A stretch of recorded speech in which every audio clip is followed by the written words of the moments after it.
India యొక్క $105 billion fashion ఇండస్ట్రీని Reliance canker చేయడానికి ఒక పార్ట్నర్ వెతుకుతుంది. ఆ పార్ట్నర్ పేరేంటో తెలుసా? షీఇన్ కంపెనీ. షీఇన్ కంపెనీ, మీరు విన్నది నిజమే. ఆ చైనీస్ కంపెనీ ఎప్పుడైతే ఇండియా మరియు చైనా టెన్షన్స్లో ఇండియా బ్యాన్ చేసిన ఒక కంపెనీ యొక్క హెల్ప్ని రిలయన్స్ తీసుకోబోతుంది ఇప్పుడు. అండ్ షీఇన్ ఇక్కడ డైరెక్ట్గా ఇండియాలో ఇన్వెస్ట్ చేయట్లేదు, జస్ట్ వాళ్ళ డ్రెస్సెస్ అండ్ ఫ్యాషన్ యొక్క లైసెన్సెస్ని మాత్రమే రిలయన్స్కి ఇస్తుంది. ఇప్పుడు రిలయన్స్ ఆ లైసెన్సెస్ని తీసుకొని ఇండియన్ ఫ్యాషన్ ఇండస్ట్రీలో రెవల్యూషన్ని తీసుకురాబోతుంది.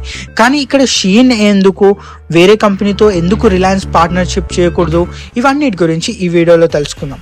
ఫస్ట్, ఇండియన్ ఫ్యాషన్ ఇండస్ట్రీ చాలా ఫాస్ట్గా గ్రో అవుతుంది. దగ్గర 30% ఇయర్ ఆన్ ఇయర్ గ్రోత్తో ఇది గ్రో అవుతుంది. అలాగే 2027 వరకు ఇండియా ఒక ఫ్యాషన్ ఇండస్ట్రీ దగ్గర $105 బిలియన్ నుంచి $150 బిలియన్ వెళ్ళబోతుందంట. సో అలాగే ఇండియన్స్ ప్రతి ఒక్క ఇయర్ 38.8 బిలియన్ పీసెస్ ఆఫ్ క్లాతింగ్ని కొంటున్నారు అండ్ అమ్ముతున్నారు. ఇది జస్ట్ నార్మల్గా వార్డ్రోబ్ కాదు, ఒక క్లాతింగ్ రెవల్యూషన్ జరుగుతుంది ఇండియాలో. ఇంత ఎక్కువ క్లాత్స్ని కొంటున్నారు ఇప్పుడు. కానీ ఇక్కడ ఇండియాలో మాత్రమే రిలయన్స్ జస్ట్ స్టోర్స్ని పెట్టాలి అనుకోవట్లేదు. వీళ్ళు యూరోప్లో కూడా బొటిక్స్ని పెట్టాలి అనుకుంటున్నారు. కానీ ఎందుకు? రిలయన్స్ ఇండియన్ ఇండస్ట్రీ కదా అని మీరు అనుకోవచ్చు. ఎందుకంటే వీళ్ళు వెస్టర్న్ ట్రెండ్స్ని చాలా ఎక్కువగా ఫాస్ట్గా కాపీ చేయాలి, లేదంటే దానికి తగ్గట్టుగా వీళ్ళ డ్రెస్సెస్ని చేంజ్ చేయాలి అనుకుంటున్నారు రిలయన్స్. సో ఇండియన్ ఫ్యాషనిస్టాకి వాళ్ళకు ట్రెండ్స్ చాలా లైట్నింగ్ స్పీడ్గా వీళ్ళు అందించాలి అనుకుంటున్నారు. సో ఇక్కడనే మనకు ఒక ఇంట్రెస్టింగ్ ఆస్పెక్ట్ దొరుకుతుంది. చాలా వరకు ఇండియన్స్కి ఇన్ స్టోర్కి వెళ్ళి షాప్లో షాపింగ్ చేయడం అంటే చాలా ఎక్కువగా ఇష్టం. ఎందుకంటే మనం పేరెంట్స్ ఎప్పుడైనా సరే క్లాత్ని, ఫ్యాబ్రిక్ని ఫీల్ అవ్వండి అని చెప్పారు. And most of the Indians, 47% of the ఇండియన్స్కి స్టోర్కి వెళ్ళి పర్చేస్ చేయడం చాలా ఎక్కువగా ఇష్టం నార్మల్గా ఆన్లైన్ షాపింగ్లో కన్నా. కానీ ఇక్కడ ఆన్లైన్ షాపింగ్ని కూడా తీసేయకండి. రిలయన్స్ ఆన్లైన్ షాపింగ్లో కూడా వీళ్ళకు చాలా మంచి పట్టుదల ఉన్నది ఏజియో తోటి.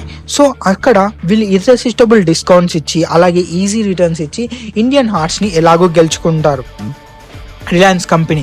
అలాగే వీళ్ళు మెయిన్గా ఫాస్ట్ ఫ్యాషన్ మీద ఎక్కువ శాతం శ్రద్ధ చూపించబోతున్నారు. సింపుల్గా చెప్పాలంటే నార్మల్ ఫ్యాషన్ సెగ్మెంట్తో పోలిస్తే ఈ ఫ్యాషన్ సెగ్మెంట్ చాలా ర్యాపిడ్ ఫాస్ట్గా గ్రో అవుతుంది. ఆల్రెడీ చెప్పానుగా 30% లాస్ట్ ఇయర్ మాత్రమే పెరిగింది. అండ్ ఇక్కడ రియల్ షో స్టాపర్ ఏంటి అంటే జస్ట్ లుకింగ్ గుడ్ అని మాత్రమే కాదు, షీఇన్ ఇండియాలో ఒక కీ సప్లై సోర్స్ని కూడా యూజ్ చేయాలి అనుకుంటుంది. అంటే షీఇన్ ఓన్లీ జస్ట్ ఇండియాలో మ్యానుఫ్యాక్చర్ చేసి ఇండియన్ కస్టమర్స్కి మాత్రమే కాదు అమ్మాలనుకుంటున్నది. రిలయన్స్ హెల్ప్తో ఇండియాలో మ్యానుఫ్యాక్చర్ చేసి గ్లోబల్గా వాళ్ళ క్లాత్స్ని సెల్ చేయాలి అనుకుంటుంది. So made in India in ఫ్యాషన్కి ఒక చిన్న ఆరంభం అనుకోండి. అండ్ ఈ ఆరంభం చాలా బెటర్గా కావాలి అని నేను అనుకుంటున్నాను.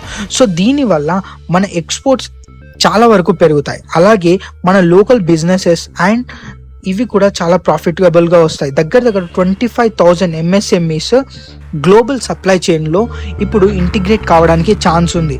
సో దీనివల్ల మనకి వచ్చే ఎకనామిక్ ప్రాస్పెరిటీ చాలా ఎక్కువగా, అలాగే ఇది ఒక ఎకనామిక్ డిప్లొమసీగా కూడా పనికొస్తుంది. ఇండియాలో వేరే కంట్రీతో మనం ఎకనామిక్ టైస్ని ఇంప్రూవ్ చేసుకోవడానికి కూడా.